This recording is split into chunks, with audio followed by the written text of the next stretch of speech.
chico con la J.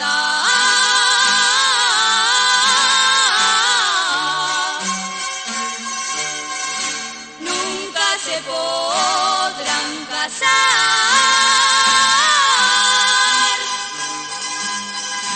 que son de la misma madre.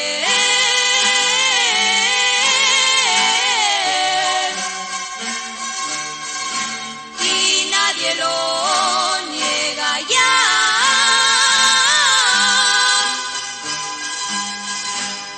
Y nadie lo niega ya.